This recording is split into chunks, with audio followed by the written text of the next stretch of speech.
আমাকে মাদ্রাসা থেকে রাত্রে অন্ধকারে ধরে নিয়ে আসছে ডিবি 14 সালে। ধরে নিয়ে আসার পরে 31 দিন এখানে রাখার পরে উলঙ্গ করে তারপর পিটাইছে এখানে, তারপরে আমাকে মামলা দিছে। কত বছর ছিলেন? 2 বছর ছিলাম, 25 মাস।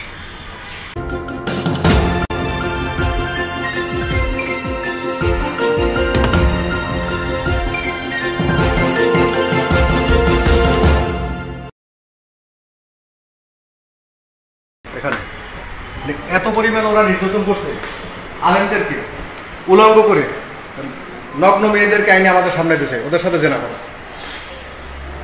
মানে এমন ভাবে উলঙ্গ করে মানে মেয়েদের সামনে আমাদেরকে দাঁড় করে দিয়েছে, যাতে আমাদের ইমান ধ্বংস করার জন্য বহু চেষ্টা করছে। টর্চার ছিলাম, দেখে যান এদিকে, এখানে টর্চার ছিলাম। একটা রুমের ভিতরে 70-80 জন লোক রাখছে। আমি এই রুমটায় ছিলাম, এই রুমটার ভিতরে 150 লোক ছিলাম। এইটার ভিতরে এই এতটুকু রুমে 150 লোক ছিলাম।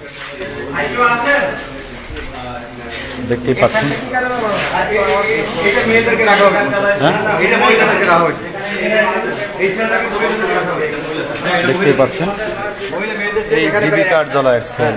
প্রায় 150 মেয়েদেরকে রাখা হতো আলেমদেরকে সামনে দাঁড় করার জন্য, উলঙ্গ করে মেয়েদেরকে, বিশ্রী গন্ধ। এটি হচ্ছে ডিবি কার্যালয়ের সেল, দেখতে পাচ্ছেন। উলঙ্গ করে তারপরে ওরা এমন ভাবে শাস্তি দিত যে এই জমিনে আমরা যেন আল্লাহর কথা না বলি, কোরআনের কথা না বলি, কালিমার কথা না বলি, এটাই আমাদের অপরাধ। কি অপরাধ তাই না?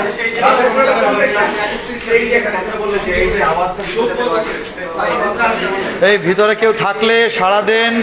বাংলাদেশ সেনাবাহিনীর লোক এসেছে, আপনারা কেউ থাকলে সাড়া দেন। ডিবি কার্যালয়ের যে গোপন সেলটি ছিল, এই গোপন সেলেও কেউ নেই, দেখতেই পাচ্ছেন। এটি হচ্ছে ডিবি কার্যালয়ের গোপন সেল। আজকে আর কেউ নেই, আসলে কেউ আর নেই। আমি বলতে চেয়েছি যে ওনারা যেভাবে গুম করেছেন, মানুষকে যেভাবে গুম করেছেন, অবশ্যই আমরা প্রতিটা জায়গায় আমরা চেক করা উচিত, প্রতিটা জায়গায় চেক করা উচিত। এই কারণেই আসছে আপনাদেরকে কনফারেন্স করা হয়, এত খোলা জায়গায়। এই মুহূর্তে কিন্তু সেনাবাহিনীর যে টিম রয়েছে তারা কিন্তু সেটাকে ভাঙার, এটি ডিবি কার্যালয়ের যে সেল, কাউন্টার টেররিজমের যে ইউনিট, সেই ইউনিটের পার্সোনাল হচ্ছে সেল। এই সেল কিন্তু সেনাবাহিনীর নেতৃত্বে একটি টিম। কিভাবে আসলে রাখা হতো দেখতেই পাচ্ছেন। ভিতরে কেউ আছে কিনা বন্দি, যদি কেউ থেকে থাকে সেক্ষেত্রে কিন্তু তারা না খেয়ে মারা যাবে। এই টিমটা থেকে কিন্তু এই সেলটি ভাঙা হচ্ছে, দেখতেই পাচ্ছেন। কর্নেল রেজওয়ান, তার নেতৃত্বেই কিন্তু আসলে ডিবি কার্যালয়টি খোঁজা হচ্ছে, যে ডিবি কার্যালয়ে কেউ এখনও আটকাচ্ছে কিনা, কাউকে রাখতে পেরেছে কিনা, সেটি কিন্তু দেখার জন্য এই ডিবি কার্যালয়ে রয়েছেন এখনও, দেখতেই পাচ্ছেন। এই মুহূর্তে কিন্তু আমরা সেই কার্যালয়ের ভিতরে যে সেলটি থাকা হয়, যেটাকে আসলে গোপন সেল বা টর্চার সেল বলা হয় কাউন্টার টেররিজমের, ভেতরে আসলে আমরা, হ্যাঁ, আমরা কিন্তু এখন সেইটি ভেঙে, হ্যাঁ, ভেতরে ঢুকছে। অবশ্যই আমরা দেশবাসীর যারা আসলে যাদের যে টর্চার সেল, যেটিকে আসলে দেখেন কি একটি জায়গা, কি জায়গা ডিবি কার্যালয়ের এই কাউন্টার টেররিজম। আসলে যারা সেনাবাহিনীর পক্ষ থেকে কিন্তু খোঁজা হচ্ছে, দেখেন সিস্টেমটা কি। এই যে হচ্ছে টর্চার সেল, এই সেলের মধ্যে রাখা হতো, দেখতেই পাচ্ছেন যে কি গোপন সেল আসলে বাংলাদেশের মানুষের জন্য তৈরি করা হয়েছে। এই মুহূর্তে কিন্তু সেনাবাহিনীর যে চৌকস টিম, তারা কিন্তু আসলে একদমই, দেখতেই পাচ্ছেন একটি বইও, এটি হচ্ছে সেল, যদি দেখাই এটি হচ্ছে সেল, দেখতেই পাচ্ছেন যে কিভাবে এই সেলের মধ্যে রাখা হতো। এবং দর্শক একটি বইও রয়েছে, এখানে একটি বইও রয়েছে। জি, আমরা যদি একটু বলি, চিন্তা থেকে যে যদি কেউ এই মুহূর্তে ডিবি কার্যালয় বা কাউন্টার টেররিজমে পার্সোনাল সেলে যদি এই সেলে যদি আটকা থাকে, না খেয়ে মারা যাবে, সেই জন্যই কিন্তু এটি খোলা হয়েছে, না খেয়ে যাতে কেউ না মারা যায়। এই মুহূর্তে দেখতেই পাচ্ছেন যে আসলে একটি কিন্তু মাদ্রাসার ছাত্রদের যে পাজামা সেটা কিন্তু দেখা যাচ্ছে, দেখতেই পাচ্ছেন। বই, কোরআন, দেখেন বই, এবং আপেলটি তাজা আপেল, একটি আপেল আমরা পেয়েছি এই সেলের মধ্যে। কোরআন এবং হাদিসের বই রয়েছে। কেউ আছে? আসলে কি সেল, আসলে এই সেল যদি স্বাভাবিক কোনো মানুষ আসে, তাকে যদি চোখ বেঁধে আনা হয়, সে কোথায় আছে বা কেমন জায়গায় আছে সেটি কিন্তু বলা কষ্টসাধ্য। কারো যদি চোখ বেঁধে এখানে আনা হয় সেক্ষেত্রে কখনোই কিন্তু এটা বোঝা সম্ভব না যে কোথায় আছে।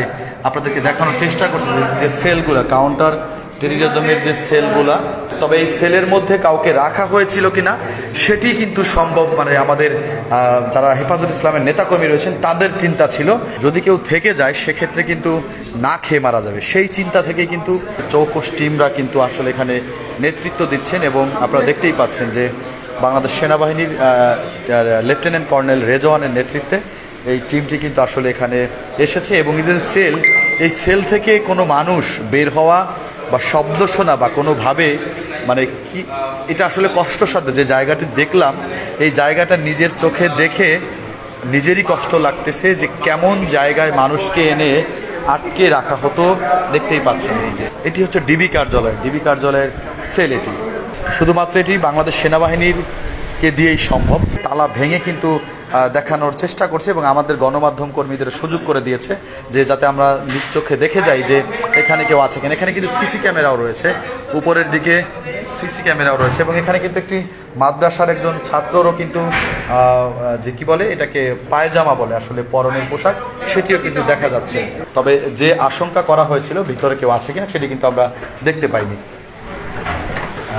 আপনাদেরকে আমরা একটু আরও সপ্তম তলায় নিয়ে যাচ্ছি, যেখানে সপ্তম তলা না, এটা অষ্টম তলা, এখানে নিয়ে যাচ্ছি। এখানে সেনাবাহিনীর টিম আছে, আমাদের সাথে আসুন এবং আপনাদেরকে আমরা এখানে কেউ আছে কিনা সেটি শুধু দেখানোর বিষয়, আর কোনো বিষয় নেই। ছাদে কোনো রুম আছে কিনা, কাউকে রাখা হয়েছে কিনা সে বিষয়টির জন্যই কিন্তু আসলে দেখানো হচ্ছে। যে যদিও একজন ভাই আমাদেরকে বলছে যে 7 তারিখে এদের নেতৃত্বে সবাইকে নিয়ে যাওয়া হয়েছে ডিবি কার্যালয় থেকে, যদিও এটি আসলে এরা নাকি নিয়ে গিয়েছে এমনটাই বলছেন আমাদের ডিবি কার্যালয়ের এক ভাই, যে 5 তারিখে যেদিন আমাদের সরকার পদত্যাগ করে সেদিন ডিবি কার্যালয়ে যারা বন্দী ছিল তাদের সবাইকেই নাকি নিয়ে গিয়েছে ভাই বলছেন। আর যদিও আজকে তাদের সন্দেহ ছিল যে গোপন কোনো ছেলে কেউ আটকা আছে কিনা সেটি শুধুমাত্র দেখার জন্য, কনফিউশন, যদি কেউ ভিতরে থেকে থাকে আসলে না খেয়ে মারা যাবে, এটাই হচ্ছে বিষয়। আসামি হোক আর যেই হোক আসলে ভিতরে থাকলে না খেয়ে মারা যাবে, যার জন্য কিন্তু আসলে এই কাজটি করা হচ্ছে। এবং আপনারা দেখতেই পাচ্ছেন যে আমাদের সেনাবাহিনীর যে টিম তারা কিন্তু ডিবির যে একটি সন্দেহের তালিকা ছিল সেটি কিন্তু একদমই এখন শেষ হয়ে যাবে, যে ভিতর আর কেউ আছে কিনা। ইতিমধ্যে ছাদের যে গেট সেটি কিন্তু তালা ভেঙে খোলা হলো এই মুহূর্তে। যেটি সন্দেহ করা হয়েছিল যে ছাদে কোনো রুম আছে কিনা সেটি কিন্তু আর নেই। এখানে একটি রুম উপরে লক করা, নাকি অন্য বিল্ডিং ছিল, টিভির কথা বলছে আপনি। এটা আসলে এটাই লিফটের, দেখি ওটা এটা লিফটের, কেউ নেই একদমই। কিন্তু দেখতেই পাচ্ছেন আসলে যে সংকট বোধটি করা হয়েছিল সেটির ডিবি কার্যালয়ের তালা কিন্তু একমাত্রই সেটি কিন্তু সেনাবাহিনীকে দিয়েই সম্ভব। এখানে কিন্তু অন্য কোনো প্রশাসনিক টিম এই কাজটি কখনোই করতো না।